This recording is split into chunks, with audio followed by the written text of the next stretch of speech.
इस कार्यक्रम के पुण्यार्जक हैं श्री कंवरलाल जी महावीर प्रसाद जी, पाटनी, मदनगंज, किशनगढ़, राजस्थान। वैभव का अर्जन करना, शिक्षा शादी आयोजन, मन वच तन की क्रिया तथा ग्रह, या दुकान का निर्मापन, धर्म अर्थ पुरुषार्थ काम का जो प्रयास देखा जाता, बिना गंध के कास कुसुम सम, व्यर्थ शांति बिन है भाता, व्यर्थ शांति बिन है भाता। नमः सिद्धेभ्यः। ॐ नमः सिद्धेभ्यः। ओकारं बिन्दुसंयुक्तं नित्यं ध्यायन्ति योगिनः, कामदं मोक्षदं चैव ओंकाराय नमो नमः। अरहमित्यक्षरं ब्रह्म, वाचकं परमेष्ठिनः, सिद्धचक्रस्य सद्बीजं सर्वतः प्रणमाम्यहम्। देवादिदेव 1008 श्री शांतिनाथ भगवान की, परम पूज्याचार्य गुरुवर श्री विद्यासागर जी महाराज की, बोली परम उपकारी गुरुदेव मुनि श्री प्रणम्य सागर जी, चंद्र सागर जी महाराज की। भद्रबाहु आचार्य के समय पर तो उस समय से जो ये विभाजन हुआ, और उस विभाजन के बाद में कुछ सिद्धांतों में भी परिवर्तन आ गया। उस परिवर्तन में केवली भगवान को कवलाहारी सिद्ध करने का प्रयास किया गया। कवलाहार का मतलब, जैसे आप लोग ग्रास बनाते हैं, ग्रास बना करके आहार लेते हैं, कवल बना करके आहार लेते हैं, ऐसे ही केवली भगवान भी कवलाहार करते हैं, ग्रास बना करके आहार लेते हैं। इस तरह का विचार एक प्रस्तुत किया गया। अब समस्या ये थी कि सिद्धांत में कहीं पर भी ये चीज नहीं है, लेकिन फिर भी इसको नए ढंग से कैसे प्रस्तुत किया जाए। जब भगवान अनंत ज्ञान, अनंत दर्शन, अनंत सुख और अनंत शक्ति से सहित हैं, तो उनके लिए ये एक नया सिद्धांत कैसे बन गया कि केवली भगवान कवलाहार करते हैं। और ये सिद्धांत कैसे पुष्ट हो? पुष्ट हो नहीं सकता, क्योंकि सिद्धांत के विपरीत अगर कुछ बात कही जाती है तो हम उसके लिए कितने भी तर्क और कितनी भी युक्तियां लगाएं, वो सिद्ध नहीं होता। दिगंबर हो, श्वेतांबर हो, सभी लोग मानते हैं कि केवल ज्ञानी अरिहंत भगवान के अंदर अनंत शक्ति, अनंत सुख उत्पन्न हो चुका है और अनंत ज्ञान उत्पन्न हो चुका है। अब ऐसी स्थिति में जब वह अनंत ज्ञान, अनंत सुख के साथ हैं और साथ ही उनके 18 दोषों से रहित होना भी मानते हैं, तो फिर अब उनके लिए भूख प्यास कैसे लग सकती है? अगर हम 18 दोषों में कुछ परिवर्तित भी कर दें तो भी उनकी सिद्धि सिद्धांततः होना असंभव हो जाता है। केवली भगवान के लिए कवलाहार इसलिए सिद्ध नहीं होता कि सिद्धांत की दृष्टि से हमें कुछ आज समझना है, गूढ़ बातों को भी समझना है। बच्चे भी बैठे हैं, बड़े भी बैठे हैं, सबको समझना है। समझ में आए तो भी समझना है, समझ में नहीं आए तो भी समझना है। क्योंकि समझने की कोशिश की जाएगी तो ऐसी कोई चीज नहीं है जो समझ में न आए, ऐसा मैं समझता हूं। इसलिए आप लोग समझने की कोशिश करेंगे तो आपको सब समझ में आएगा। जो भी कोई भाव हमारे अंदर उत्पन्न होते हैं, वो भाव हमारे अपने कर्मों के उदय और उदीरणा से उत्पन्न होते हैं। किससे होते हैं? कर्मों के उदय और उदीरणा से। जब कोई हमारे अंदर दुख पैदा होता है तो दुख को उत्पन्न करने वाले भावों के पीछे दो कर्मों का विशेष रूप से हाथ रहता है, जिन्हें कहते हैं असाता वेदनी कर्म और मोहनी कर्म। असाता वेदनी कर्म साता वेदनी कर्म ये हमारे अंदर दुख और सुख उत्पन्न करते हैं, और मोहिनी कर्म उनमें दुख और सुख का वेदन करने के लिए राग द्वेष उत्पन्न करके उसको सशक्त बनाता है। आप लोगों ने 8 कर्म पढ़े होंगे, उन 8 कर्मों के अलग अलग कार्य भी होते हैं, वो भी पढ़ा होगा। उन्हीं बातों को ध्यान में रख करके आपको ये बताया जा रहा है कि वेदनी कर्म के उदय से आत्मा में दुख भी हो सकता है, सुख भी हो सकता है। इसलिए वेदनी कर्म को 2 भागों में विभाजित किया जाता है, एक साता वेदनी और एक असाता वेदनी। असाता वेदनी के उदय से दुख उत्पन्न होता है, साता वेदनी के उदय से सुख उत्पन्न होता है। और उसमें भी हमारे अंदर मोह का उदय रहता है, तो मोहिनी कर्म जिस तरह का होगा उसी तरह का सुख दुख का वेदन हमारी आत्मा में होगा। मोह का मतलब गाफिल होना, पर वस्तु को अपना मानना, अन्य में स्व की कल्पना करना, ये मोह का भाव कहा जाता है। फिर उस पर वस्तु से स्व की कल्पना में राग उत्पन्न करना, यह उस मोह के आगे की एक और परिणति कही जाती है, इसे राग कहते हैं। उसी पर वस्तु में या किसी दूसरी पर वस्तु में यह कल्पना करना कि यह मेरे लिए दुखदाई है, यह द्वेष की परिणति होती है। तो मोह के कारण से ही फिर राग और द्वेष ये उत्पन्न होते हैं। मोह का काम पहले तो पर को अपना मानना, फिर उसको राग के रूप में मानना या द्वेष के रूप में मानना। यह मोह, राग और द्वेष, इन 3 भावों का यह काम मोहिनी कर्म के माध्यम से चला करता है। वेदनी कर्म सुख या दुख देगा, अगर उसमें मोहिनी कर्म ज्यादा जुड़ा रहेगा तो उसी के अनुसार उसे सुख या दुख का वेदन होगा। अगर आपके अंदर राग की तीव्रता है तो आपको भूख लगने का दुख ज्यादा होगा। आपके अंदर कोई भी पीड़ा हुई तो उसका दुख ज्यादा होगा, अगर आपको अपने शरीर या पर वस्तु से राग ज्यादा होगा तो। अगर आपके अंदर मोह राग की कमी है तो कोई भी असाता वेदनी होगा, वह अगर आपके लिए कभी दुख भी देगा तो आपको दुख नहीं होगा, क्योंकि आपको राग नहीं है, द्वेष नहीं है, मोह नहीं है।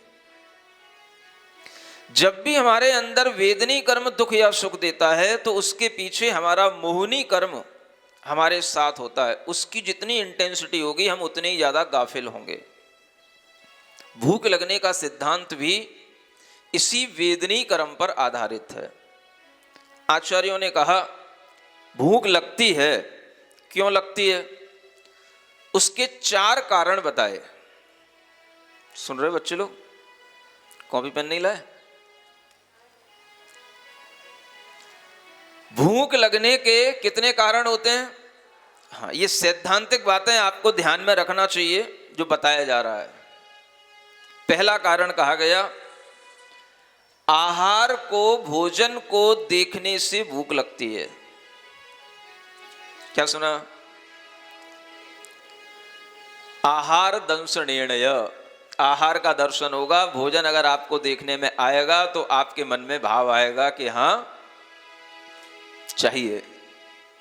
नहीं दिखाया जाएगा तो रुके रह सकते हो, और सामने थाली रख दी जाए और फिर कहा जाए अभी नहीं, 9 बार नमोकार मंत्र पढ़ना भी भारी लगेगा। सुन रहे हो?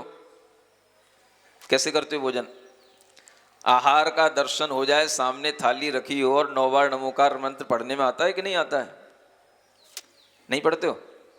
भोजन करने से पहले 9 बार नमोकार मंत्र नहीं पढ़ते हो? पढ़ते हो? तो नमोकार मंत्र अच्छे से पढ़ लेते हो कि नहीं? जल्दी जल्दी तो नहीं करते कि बहुत जल्दी हो जाता है? एक बार नमोकार मंत्र पढ़ने में ही पता पड़े कि 9 बार पढ़ लिया। अगर भीतर तीव्रता होगी भूख की, असाता वेदनी की, तो आपको उस समय पर नमोकार मंत्र में भी मन नहीं लगेगा। नमोकार मंत्र को पढ़ करके अगर आप भोजन कर रहे हैं, आप आहार का दर्शन करके भी अपनी भूख को रोक पा रहे हैं, तो ये भी एक आप बहुत अच्छा काम कर रहे हैं, अपने परिणाम को संभाल रहे हैं। भूख का लगना बाहरी निमित्तों से भी होता है और भीतरी निमित्त से भी होता है। बाहरी निमित्त 3 बताए गए, भीतरी निमित्त 1 बताया गया। निमित्त माने कारण। बाहरी कारण 3 प्रकार के कहे गए और भीतरी कारण 1 प्रकार का बताया गया। भूख लगती है, बाहरी कारण, पहला कारण क्या कहा? भूख लगेगी तब लगेगी जब आपको भोजन दिखाई दे, भोजन का दर्शन हो। आपको नहीं भी भूख लगी हो तो भूख लग सकती है। दूसरा कारण, जो भोजन है उस भोजन में हमारा उपयोग लगे। क्या लगे? उपयोग माने हमारा ज्ञान, भोजन कोई बारे में जाने, अरे वहाँ भोजन बन गया होगा, वहाँ भोजन रखा होगा, वो भोजन इतना अच्छा होगा, हम वहाँ कब पहुँचेंगे, वो इतना अच्छा भोजन उस दिन खाया था, उसके बाद आज तक नहीं मिला। ऐसा हमारा उपयोग उसमें लगता रहेगा। ज्ञान, ज्ञानोपयोग जिसको कहते हैं, तो भी आपको भूख लग जाएगी। सुन रहे हो? दूसरा कारण क्या है? भोजन में उपयोग लगाए रखने से भूख लगी रहती है। अगर आपने कभी कोई व्रत किया, एकासन किया, उपवास किया और उसमें आपका मन अगर भोजन में लगा रहा तो सुबह से शाम आपको ऐसी लगेगी कि आज दिन 24 घंटे का नहीं लग रहा है, ऐसा लग रहा है दिन आज हाँ कहीं 30 और 48 घंटे का तो नहीं हो गया। क्योंकि भोजन करना नहीं है, खाना नहीं है और सुबह से शाम हो नहीं रही है। क्यों नहीं हो रही है? क्योंकि आपका मन भोजन में लगा हुआ है। तो जब मन उपयोग, ज्ञानोपयोग, दर्शनोपयोग, हमारा आत्मा का उपयोग जब भोजन में लगता है तो आचार्य कहते हैं भूख लगाती है। फिर उस भूख को कंट्रोल करना मुश्किल हो जाता है। तो ये भी एक बहुत सैद्धांतिक बातें आपको बता रहे हैं, ताकि आप जब भी व्रत करें, उपवास करें, तो आप अपने आप को कैसे कंट्रोल रखें। उस जगह पर न बैठें जहां पर बैठने के बाद में अपने आप खुशबू आने लग जाए, भैया वहां तो हलवा बन रहा है, घी की तली गुच्छी बढ़िया खुशबू आ रही है और यहां आज हमारा व्रत है, तो मुश्किल हो जाएगा। फिर समझ आ रहा है? तो आचार्यों ने कहा किचन के पास न बैठें, रसोई घर में रसोई न बनाएं, रसोई घर में बैठ कर के उपवास न करें, क्योंकि उससे भूख की उदीरणा होती है। महिलाएं कहेंगी महाराज अपन तो उपवास कर लेते हैं, दूसरों के लिए तो बनाना पड़ता है। तो बहुत बड़ी साधना है उन माताओं की, बहनों की, जो दूसरे को तो हलवा खिला रही हैं अच्छा और खुद भी जो है बिल्कुल व्रत रख रही हैं। ये बहुत बड़ी साधना है, अपना इतना कंट्रोल कर पाती हैं। समझ आ रहा है? क्योंकि भूख की उदीरणा भोजन को देखने से होती है, फिर भूख की उदीरणा उस आहार में अपना उपयोग लगाने से होती है। अगर उसमें आपका उपयोग लग गया तो भी आपके लिए उस व्रत में खंडन हो सकता है, उस तप में दोष लग सकता है। इच्छा तो हो रही है, लेकिन आज क्या करें, 14 से अष्टमी है, आज हमारा व्रत है, तो ये भी होने से आपके उस तप में दोष लग सकता है। इसीलिए शायद कहा जाता है कि व्रत उपवास के दिन न तो भोजन बनाना चाहिए, न भोजन कराना चाहिए, शांति से मंदिर में आकर के बैठ जाना चाहिए तो अच्छे से होता है। अब गृहस्थ है, ऐसा करेंगे महाराज तो कोई घर में उपवास भी करने नहीं देगा, तो उनको सब करना पड़ता है। और ऐसा करते हुए भी वो अपने मन को संभाले रखते हैं। तो ये बहुत प्रशंसनीय है कि भोजन की उदीरणा के कारण होते हुए भी हम अपनी भूख की उदीरणा नहीं करते हैं। तो आपके लिए मुझे लगता है अगर ऐसा संभव होता है तो वह तप आपके लिए और अधिक कर्म निर्जरा का कारण भी बन सकता है, अगर भूख के साधनों के सामने बैठ करके भी आपको भूख न लगे। और तीसरा कारण वो तो हमेशा बना ही रहता है, ओम कोठाए, खाली कोठा होना। क्या होना? कोठा क्या होता है जब पेट खाली होता है उसको कोठा, कोठा का मतलब ये एक अपने आप में देखा जाए तो ये प्राकृत और अपभ्रंश का शब्द कोठा। हिंदी में ये कोठा कहलाने लग गया। शब्द होता है कोष्ठ। क्या बोलते हैं? कोष्ठ। कोष्ठ बुद्धि रिद्धि के धारी मुनि महाराज होते हैं ना, कोष्ठ। कोष्ठ का प्राकृत बनता है तो कोठ बनता है, कोठ। और जब उस कोठ को हम बोलने लग जाते हैं, कोठ कोठ कोठ कोठ कोठा कोठा हो जाता है वो, तो बोलते बोलते वो कोठ का कोठा कहने में आने लग जाता है। तो कोष्ठ का मतलब होता है वह स्थान जहां पर कुछ रखा जाता है, उसे कोष्ठ कहते हैं। समझ आ रहा है? आपने घरों में भी एक कोठे होते हैं और आपके शरीर में एक कोठा होता है जिसको पेट कहते हैं। ये अगर खाली हो, खाली होने का मतलब ओम कहा जाता है। ओम, सुन रहे हो? हाँ, जब पेट ज्यादा खाली होता है तो अपने आप ओम बाहर निकलने लग जाता है। बार बार ओम, मतलब एसिड ऊपर आने लग जाता है, वायु बनने लग जाती है ना, और अपने आप ओम मंत्र का जाप होने लग जाता है। तो ये ओम कोठा का मतलब होता है खाली पेट होना। खाली पेट होगा तो आपको भोजन की उदीरना हो सकती, भूख की उदीरना होगी। और भूख की उदीरना के ये 3 बाहरी कारण बताए। इन 3 बाहरी कारणों के होने पर आपको भूख लगेगी। एक अंतरंग कारण है, भीतरी कारण, जो सिद्धांततः हमारी कर्म के फल से जुड़ा हुआ है और हमारी आत्मा में डायरेक्ट उसका भाव उत्पन्न होता है। वह कहा जाता है असाता वेदनी कर्म की उदीरना होना। क्या कहते हैं उसको? असाता वेदनी कर्म की उदीरना होना। उदय और उदीरना 2 अलग अलग चीजें होती हैं। उदय में एक सामान्य प्रवाह होता है, उदीरना में एक तीव्र प्रवाह होता है। जैसे नल का पानी थोड़ा थोड़ा अपने ही प्रवाह से गिर रहा है। समझ आ रहा? मान लो उस नल की टोंटी आपने हटा दी तो फिर क्या होगा? वो पानी बिल्कुल फोर्स से आएगा। उसको क्या कहेंगे? उदीरना।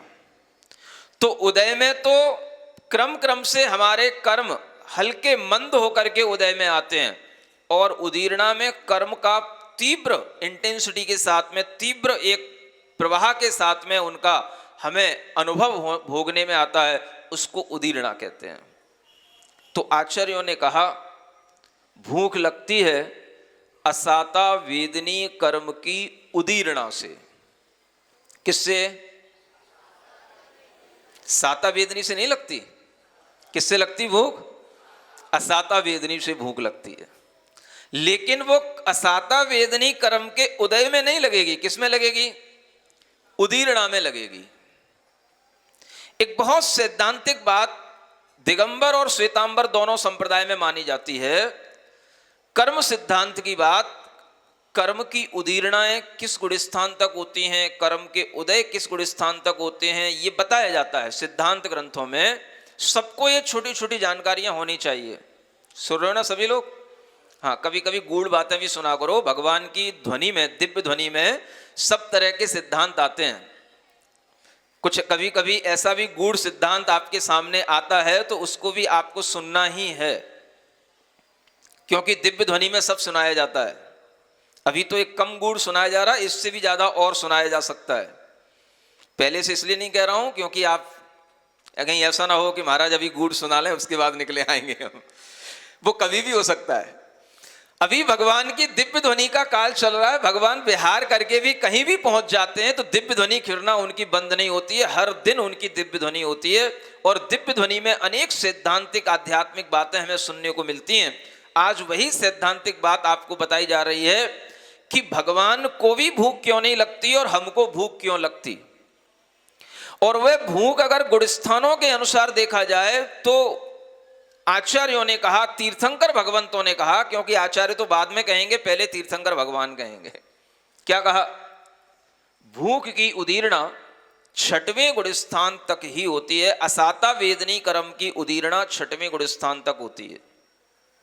कौन से गुणस्थान तक?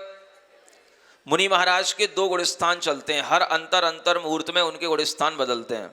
कौन सा? 6वां सातवां, प्रमत्त अप्रमत्त, प्रमत्त अप्रमत्त। प्रमत्त का नाम छठवां और अप्रमत्त का नाम सातवां। जब प्रमत्त गुण स्थान में आएंगे तो असाता की उदीर्णा होगी, और जैसे ही वो अप्रमत्त हो जाएंगे तो उनकी असाता की उदीर्णा रुक जाएगी। केवल उदय हो सकता है, उदय होगा, उदीर्णा नहीं होगी। भूख कब लगेगी? जब असाता कर्म की उदीर्णा होगी। पहले गुण स्थान से छठवें गुण स्थान तक असाता कर्म की उदीर्णा बनी रहती है, सातवें गुण स्थान से वह उदीर्णा नहीं होती है, और वह उदीर्णा नहीं होने पर अप्रमत्त गुण स्थान में मुनि महाराजों को कभी भी असाता की वेदना नहीं होगी। सुन रहे हो क्या मतलब हुआ? सातवें, आठवें, नौवें आदि गुण स्थानों में असाता की उदीर्णा नहीं होने से उन गुण स्थानों में रहने वाले मुनि महाराजों को भूख नहीं लगती, भूख कभी उनको परेशान नहीं करेगी। अब जो छठवें सातवें गुण स्थान में है तो वो हर अंतर मुहूर्त में उनके लिए गुण स्थान बदलता है, और जैसे ही छठवें में आएंगे तो उसमें उनको भूख की वेदना होगी, सातवें में रह जाएंगे तो भूख की वेदना चली जाएगी। ये एक क्रम सिद्धांतिक रूप से भावों के वेदन का चलता रहता है। अगर ओम कोठा है, पेट खाली है, ज्यादा देर खाली रह गया, एक दिन खाली रहा, तो दूसरे दिन भी भूख तो लगेगी, लेकिन अगर वह बाहरी कारणों के कारण से उस भूख की कोई उदीर्णा हो रही है, या वो खाली पेट रहना वेदना को उत्पन्न करने लगा है, क्योंकि खाली पेट रहने से पित्त जो होता है वो पेट में आने लग जाता है, और जो शरीर का सिस्टम चलता है वो तो चलता ही रहता है। मशीन तो चली रही है भीतर, आप उसको चाहे ऊपर से दो तो ठीक, नहीं दो तो वो भीतर से अपना मशीन अपना काम करेगी, वो तो अपना काम करेगी। तो अगर पेट में, हृदय में कहीं उस पित्त का प्रकोप सा महसूस होता है, दिखाई देता है, जिसके कारण से उनको वेदना होने लग जाती है, तो फिर वह उस भोजन को करके उस वेदना को शांत कर लेते हैं। लेकिन उनके लिए वह उस भूख की उदीर्णा वह जब भी होगी तो होगी छठवें गुण स्थान में। अगर वह अप्रमत्त होने का बार बार विचार करें, बार बार भाव करें, तो वो उस अप्रमत्त का समय अधिक बनाएं, तो वह उस भूख की उदीर्णा को जीत सकते हैं। सिद्धांत से यह सिद्ध होता है, सप्तम गुण स्थान में जो ध्यान अवस्था में मुनि महाराज बैठे होते हैं, उस ध्यान अवस्था से लेकर के आगे के आठवें आदि गुण स्थानों में ध्यान में भूख बाधा नहीं पहुंचाती है, ध्यान में भूख नहीं लगती। अगर आप ध्यान में होंगे तो मतलब क्या हुआ? ऊपर के गुण स्थानों में भूख की बाधा नहीं होती है। भूख की बाधा केवल निचले गुण स्थानों में है, और छठवें गुण स्थान में अगर भूख की बाधा असाता की उदीर्णा से होती है, तो फिर वह भूख की बाधा जब बड़े बड़े तपस्वी मुनि महाराज भी एक एक महीने के, दो दो महीने के, छह छह महीने के भी उपवास कर लेते हैं और उस भूख की बाधा को जीत लेते हैं, तो केवली बनने के बाद में उन्हें भूख कैसे लग सकती है? ये विचार हर एक सज्जन पुरुष को करना चाहिए। केवली भगवान को केवल ज्ञान होने के बाद जब अनंत सुख उनके अंदर आ जाता है, तो मोहिनी कर्म का भी उसमें अभाव हो जाता है। मोहिनी कर्म का क्षय हो गया। केवली भगवान के केवल ज्ञान की प्राप्ति उन्हें ज्ञानावरण कर्म के क्षय से हो जाती है। अनंत दर्शन उन्हें दर्शनावरणी कर्म के क्षय से प्राप्त हो जाता है। मोहिनी कर्म के उदय से उन्हें सब तरह के दुखों से मुक्ति मिल जाती है, मोहिनी कर्म का क्षय हो जाने पर। अब मोहिनी कर्म का क्षय हो गया तो अब उनके लिए किसी भी तरह की थकावट, पसीना, खेद, ये सब बुढ़ापा आदि नहीं होना। ये किसके कारण से है? मोहिनी कर्म के अभाव होने से हो जाता है, और अंतराय कर्म के अभाव होने से भी हो जाता है। तो अगर वेदनी कर्म का 13वें गुण स्थान में जो संयोग केवली गुण स्थान कहलाता है, अरिहंतों का गुण स्थान कहलाता है, उस गुण स्थान में केवल उदय रहता है असाता वेदनी कर्म का, तो वह उदय कभी भी उनके लिए भूख उत्पन्न करने का कारण नहीं बनता है। ये अपने आप सिद्ध होता है। अनंत सुख के साथ मोहिनी कर्म का क्षय होने के बाद वेदनी कर्म अपना काम नहीं कर पाता है, क्योंकि वेदनी कर्म से केवल असाता वेदनी जन्य केवल उसके लिए दुख तो होगा, लेकिन उस दुख की उदीर्णा नहीं होने से उस दुख का भाव तीव्र नहीं होगा।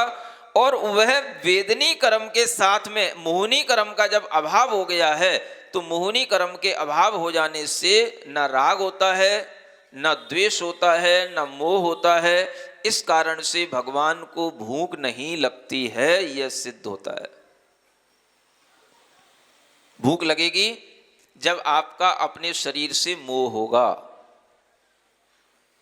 मोह का नाश हो गया, आपको अपने शरीर का मोह नहीं है, तो भूख भी आपको बाधा नहीं देगी। मोह का क्षय हो जाने पर भूख नहीं लग सकती। मोह का क्षय हो जाने पर राग भी उत्पन्न नहीं हो सकता। कौन सा भोजन करें, कौन सा नहीं करें, ये भोजन करने में राग भाव भी मोहिनी कर्म के कारण से आता है। केवली भगवान अगर भोजन करेंगे तो उस भोजन का चयन कैसे करेंगे, हमें कौन सा भोजन करना है, कौन सा भोजन नहीं करना है।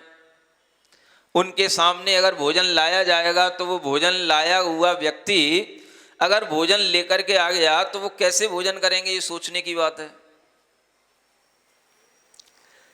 उन्हें अपने केवल ज्ञान में दुनिया के अनंत पदार्थ दिखाई दे रहे हैं। समझ में आ रहा है? अनंत दर्शन अनंत ज्ञान है, ये तो सभी मान रहे हैं। अब जब उन्हें अपने ज्ञान में अनंत पदार्थ दिखाई दे रहे हैं, तो भोजन के समय पर वह सब पदार्थ उन्हें दिखाई देते रहेंगे। कोई ऐसा तो है नहीं कि केवल ज्ञान, कोई स्विच ऑन कर दिया तो केवल ज्ञान शुरू हो गया और स्विच ऑफ कर दिया तो केवल ज्ञान बंद हो गया। वो अवधि ज्ञान की तरह तो होता नहीं कि जब तक अपन ने उसमें अपना उपयोग लगाया तब तक लग रहा है, और नहीं लगाया तो हटा लिया तो हट गया। या अपने मतिश्रुत ज्ञान की तरह तो होता नहीं कि हम अपना उपयोग डाइवर्ट कर लें। वो तो उपयोग क्षायक होता है। एक बार केवल ज्ञान होने के बाद जैसा वह देखने जानने में आ रहा है, वो देखने जानने में आता रहेगा। अब दुनिया में कितनी गंदगी है, कितनी नालियां हैं, कितने टैंक भरे पड़े हैं, वो सारी गंदगी उन्हें अपने ज्ञान में दिखाई देती है, नहीं दिखाई देगी? पदार्थ तो पदार्थ हैं, चाहे अपवित्र हो चाहे पवित्र हो। उन्हें शरीर भी सबके दिखाई देंगे। तो जो शरीर आपके सीटी स्कैन से भी, किसी भी प्रकार के लेजर किरणों से भी जिनको हम नहीं देख पाते उन पदार्थों को, वो उनके ज्ञान में दिखाई दे जाते हैं, क्योंकि वो सूक्ष्म से सूक्ष्म वस्तु को देख सकते हैं। तो सारे जगत के अशुचि पदार्थ, सभी अशुचि शरीर, सब उनको दिखाई देंगे। देंगे कि नहीं देंगे? हाँ ना तो बोला करो। समझ में आ रहा है ना? केवल ज्ञान ऐसा तो है नहीं कि भाई जब तक जान रहे हैं कोई दूसरा काम करने लग गए तो दूसरा ज्ञान काम करने लग गया। वहां तो एक ही ज्ञान है, हमेशा एक ही ज्ञान काम करेगा। उनके साथ में केवल ज्ञान हमेशा बना रहेगा, केवल दर्शन हमेशा बना रहेगा। अशुचि पदार्थ दिखाई दे रहे हों और कोई उस समय पर भोजन कर ले, ये एक सामान्य व्यक्ति भी नहीं कर सकता, तो केवली भगवान कैसे कर सकते हैं? सुन रहे हो बच्चों? ये बातें याद रखो, बड़े होने के बाद सब चीजें काम आएंगी। सब लोगों से मुकाबला होता है। बात किसी के लिए निंदा की नहीं है, बात सिर्फ परीक्षा की है। परीक्षा का मतलब सत्य असत्य की परीक्षा करना, युक्तिपूर्ण ढंग से उस सत्य असत्य के बारे में सोचना, समझना और सत्य को सही ढंग से कहना, सिद्धांततः भी समझना और युक्तिपूर्ण भी समझना। तो जब किसी भी व्यक्ति को कोई अशुचि पदार्थ सामने दिख जाता है, मुनि महाराज भी कोई अशुचि पदार्थ सामने दिख जाता है तो अंतराय करके आ जाते हैं। समझ आ रहा है? अगर किसी का कहीं पर कोई पंचेंद्रिय का मांस पड़ा मिल गया, जीव पड़ा मिल गया मरा हुआ, तो वो लौट आते हैं, वो उस दिन आहार नहीं करते हैं। आप सोचो दुनिया में कितने लोग हर समय मरते रहते हैं, कटते रहते हैं, कितने कत्ल खानों में कितनी गायें कट रही हैं, कितनी गाय मर रही हैं। गाय क्या, दुनिया के मुर्गी और न जाने कौन कौन से मछलियां, तमाम तरह के जीव जंतु हमेशा कटते रहते हैं, मरते रहते हैं। ये सब उनके ज्ञान में दिखाई देगा। उनके ज्ञान में ये सब दिखने के बाद में वो केवली भगवान आहार कैसे कर सकते हैं, ये विचारणीय प्रश्न आप लोगों के लिए है। समझ आ रहा है? हाँ, ये सोचने की बातें हैं। एक बहुत बड़ा सिद्धांत बदल दिया गया और उस बदलने के बाद में अगर किन्हीं छद्मस्त पुरुषों ने उस सिद्धांत को बदला है तो वह सिद्धांत कहीं तक सिद्ध नहीं हो सकता, क्योंकि जो सिद्धांत केवली भगवान के द्वारा बताया गया वो तो अकाट्य है, उसमें कोई पूर्वापर विरोध नहीं आ सकता। लेकिन इसे कहते हैं पूर्वापर विरोध।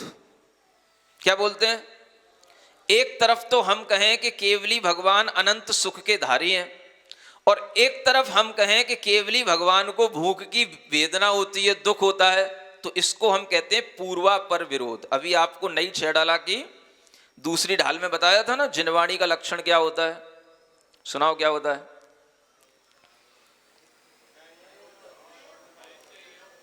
नययुत पूर्वापर विरोध। इन दो दोषों से जो रहित होती है उसे जिनवाणी कहते हैं।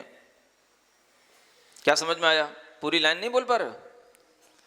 क्या है, याद नहीं करी पूरी लाइन? श्री जिन मुख निर्गत शास्त्र बोध नययुत ना पूर्वापर विरोध। समझ आ रहा? माने जिनेंद्र भगवान के मुख से निकला हुआ जो शास्त्र है, वो शास्त्र की ये विशेषता है कि उसमें हर वर्णन द्रव्यार्थिक और पर्यायार्थिक दो नयों के माध्यम से बताया जाएगा, दो नयों से वह युक्त होगा, और जो कथन पहले किया है उसके विपरीत बाद में कोई कथन नहीं होगा। इसको बोलते हैं पूर्वापर विरोध से रहित होना। पूर्वापर विरोध नहीं आना चाहिए, माने पहले तो आपने कुछ कहा, अब आप कुछ कहने लग गए। पहले आपने कहा कि अनंत सुख प्राप्त हो गया केवली भगवान को, अब आप कह रहे हो कि उन्हें भूख का दुख होता है। तो भाई भूख का दुख कैसे हो जाएगा जब उन्हें अनंत सुख है तो? और उस अनंत सुख के आगे उन्हें अगर भूख का दुख मिटाना पड़ रहा है तो फिर वो सुख काय का? फिर वो सुख कैसे सिद्ध होगा? उस अनंत सुख से उन्हें क्या सुख मिल रहा है? अगर उन्हें भूख की भी छोटी सी वेदना मिटानी पड़ जाए तो फिर उन्हें अनंत सुखी कैसे कहा जाएगा? तो इसी को कहते हैं पूर्वापर विरोध दोष। ऐसी जिनवाणी के ये कथन नहीं होते हैं, इसको जिनवाणी नहीं कहा जाएगा जहां पर इस तरह का विरोध आएगा। तो पूर्वापर विरोध से रहित नहीं होना, विरोध से रहित होना चाहिए, वो कथन सत्य माना जाता है। इसलिए अनंत सुखी केवली भगवान को क्षुधा का दुख, तृषा का दुख नहीं हो सकता, क्योंकि उनके अंदर क्षुधा और तृषा को उत्पन्न करने वाले असाता वेदनी कर्म की उदीरणा का अभाव है सिद्धांत से, और उस उदीरणा में होने वाला जो मोह राग द्वेष उत्पन्न करने वाला जो भाव था वो मोहिनी कर्म से होता है। उस मोहिनी कर्म का उनके अंदर क्षय हो चुका है। तो मोहिनी कर्म के क्षय होने के बाद वेदनी कर्म अपना कोई काम करने में समर्थ नहीं रह पाता। उसके लिए आचार्यों ने कहा जैसे रस्सी है, सुनो, रस्सी जानते हो? नहीं जानते? किस काम में आती है? पानी खींचने में। बस तुम लोगों को बांधने में काम में नहीं आती कभी? हैं? बांधने के काम में भी आती है, नहीं मानो तो कभी अच्छे ढंग से पिटाई करने के काम में भी आती है। उस रस्सी को जो अनेक तरह की उसमें ऐंठन होती है, दिखाई देती है ना, वो जो गोलाकार कर्व के आकार में ऐंठन उसकी बनी रहती है, उस रस्सी को जला दिया जाए। क्या कर दिया जाए? जल गई वो रस्सी। अब रस्सी जलने के बाद में क्या हो गई? रस्सी रस्सी जैसी तो दिख रही है, काली दिख रही है, उसकी ऐंठन भी वैसी ही दिख रही है, लेकिन वो रस्सी अब पानी खींचने के लिए बर्तन को उठाने में समर्थ नहीं है, वो आपको पैरों को बांधने में भी अब वो समर्थ नहीं है, और अगर उससे कोई आपको मारना चाहे तो भी आपको उससे कुछ होने वाला नहीं है। समझ आ रहा है? रस्सी रस्सी है, लेकिन फिर भी वह रस्सी का काम नहीं कर रही है, क्योंकि रस्सी जल गई है। इसी तरह से आचार्यों ने समझाया है, तीर्थंकरों ने बताया है कि वेदनी कर्म मोहनी कर्म के साथ जब तक रहता है तब तक तो वो रस्सी की तरह काम करता है, और जब मोहनी कर्म जल जाता है, नष्ट हो जाता है, तो वेदनी कर्म वैसे ही जली हुई रस्सी की तरह पड़ा रह जाता है, उसका कोई फल हमें देखने को नहीं मिल पाता है। सिरिजिणवाणी जग कल्याणी जग जन मदतम मोहरी जनमण हारी गढ़हर हारी जम जरा भव रोग हरि तिथ्य राणम दिव्य झुणिम जो पड़ई सुणई मय्ये धारई राणम सौख मणंतम धर्य सासद मोक्ष पदम पावई सासद मोक्ष पदम पावई। इस कार्यक्रम के पुण्यार्जक थे श्री कंवरलाल जी महावीर प्रसाद जी, पाटनी, मदनगंज, किशनगढ़, राजस्थान।